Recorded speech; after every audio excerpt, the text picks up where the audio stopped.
So I'm going to talk about Helix, but rather than talking about Helix, actually, let's first step back and talk about what all of this is for in the first place.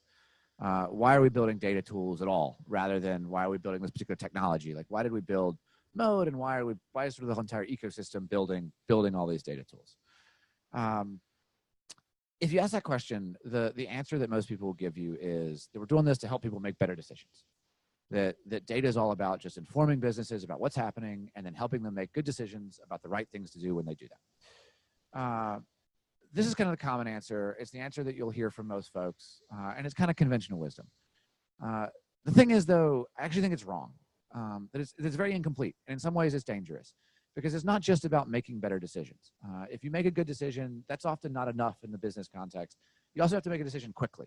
That you don't have a competitive advantage from just making a better decision than somebody, and that's not a sustainable thing. That you're not going to always be able to be smarter than your competitors. That they will eventually figure things out. They will eventually catch up. What really makes a difference, and what really gives people competitive advantages, is being able to make decisions quickly. That here, speed matters. It's not just about the quality of the decision you make, but the velocity with which you make it. And so that's why this idea is baked into kind of Amazon's core values, is that when they want to make decisions, they're not just trying to optimize for how do we make the highest quality decision we want. Let's collect every bit of information and analyze this completely and make sure we're 100% right. They want to actually make their decisions with high velocity. And they believe that that actually gives them the best chance to succeed. And as we've seen, it's clearly been working for them recently. So what does that mean for Mode? What does that mean for data tooling? The problem here is that while all of us now probably want speed, we want velocity in our decision-making, we want quality, there's actually kind of an inherent trade-off that most tools require of you when you're choosing what to do with data, that's between speed and this kind of quality concept. So the first way we think about this is when you're making a decision, you can make a decision quickly, where, again, you have a question and you basically turn around the insight that helps you answer that question very quickly. Or you can make a decision in a way that has high coverage, which means that if you're asking a complicated business problem, say understanding a new market or understanding how a new product is performing, you don't have one question about that. You actually have a whole bunch. You want to understand how it's doing across different customer bases, how it's doing across different regions over time, those sorts of things. And so we're kind of left with this inherent trade-off between speed and coverage, where we can choose to answer something fast, but not sort of answer the question in a very complete way, or we can answer the question completely, but not actually turn it around fast enough. And in some cases, if we don't turn it around fast enough, we're not actually even able to have an impact on the business because the thing we were trying to decide is already passed. And so I think to kind of better understand how this trade-off actually, people don't necessarily recognize this trade-off always, but to better understand how it actually impacts your day-to-day and how you actually probably make this without even knowing it, it's useful, I think, to think about a couple questions. First, what happens if you have an executive that comes to you with an urgent business problem? They say, hey, something has fallen apart, that we're losing money on this market, or this product isn't landing, or people aren't coming to our website for some reason today. What's going wrong? In those cases, how do you answer that question? What tool do you turn to? What process do you follow? What workflow do you use to actually address that issue? The second question, though, is suppose that you have an executive come to you now, and things aren't on fire this time. They're saying, hey, we're launching a new product, and we need to be able to understand how it's used. We want to understand, how it's used across these different markets and know all the details so we can make better decisions about this product going forward. And in that case, they may not be as urgent, and you want to build out some sort of dashboards and reporting suite and those sorts of things. In those cases, then what do you do? What do you do when you're trying to deliver that?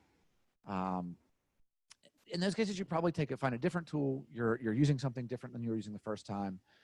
You're probably trying to build a more robust tooling set through a BI tool or a more traditional dashboarding tool, rather than trying to do something that enables you to do this very, very quickly.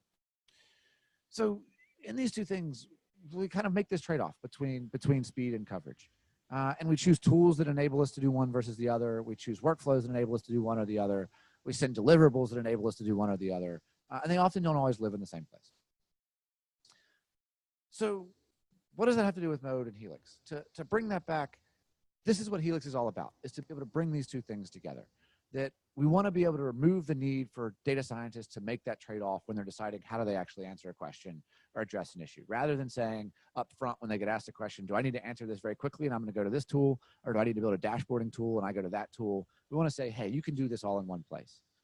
But beyond that, and I think much more powerfully than that, we want to actually enable you to be able to deliver the things with the coverage as what you have in your dashboarding tool with the same speed as what you have in your more ad hoc workflows.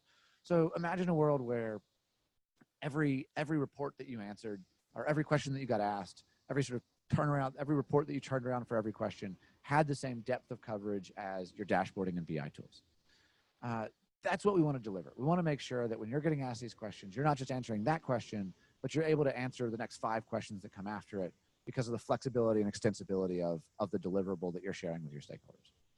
So what does this look like? In a world before Helix, building dashboards often would take months. After it, we want to make it as simple as writing a query. Also, these one-off questions that you answer, if you're not using something like Helix, they end up becoming dead ends, where it's a dead end for your stakeholder and they get the answer that maybe not what they wanted, but they don't want to have to bother you with another question. Or they end up kind of peppering you with follow-ups, and you end up having to go through this cycle a bunch of different times where somebody asks you can you cohort it this way? Can you change this date? Can you look at this customer segment? We want to remove that as well. So whereas you answer a question and then all of the questions that they would have as follow-ups, they can easily answer themselves. And finally, we want to try to consolidate your workflow down so you don't have to choose between different tools for different workflows or different types of questions. Rather than doing exploratory work in one place and having to publish it into a dashboarding tool, or kind of drilling into a dashboarding tool to realize you need to go dig deeper into your exploratory tools and then bringing that back in your dashboarding tool, we want to consolidate that all into one single place so that it's much easier for you to know where to look for answers, and much easier for stakeholders to know where they can go to find the information they need. And so that's really what this is all about. It's about enabling that kind of workflow, tightening how quickly analysts can answer questions, and also making sure that analysts no longer have to be fortune tellers. That rather than trying to anticipate these follow-up questions that you're going to get, or anticipate what your business is going to need in 3 months when you're finally done with that reporting suite, you can answer the question as you have it today, and then know that it's going to be extensible enough so that your own stakeholders can answer their own questions, or you can turn around those dashboards fast enough such that you can solve the problems you have today rather than the ones you think you're going to have in 6 months.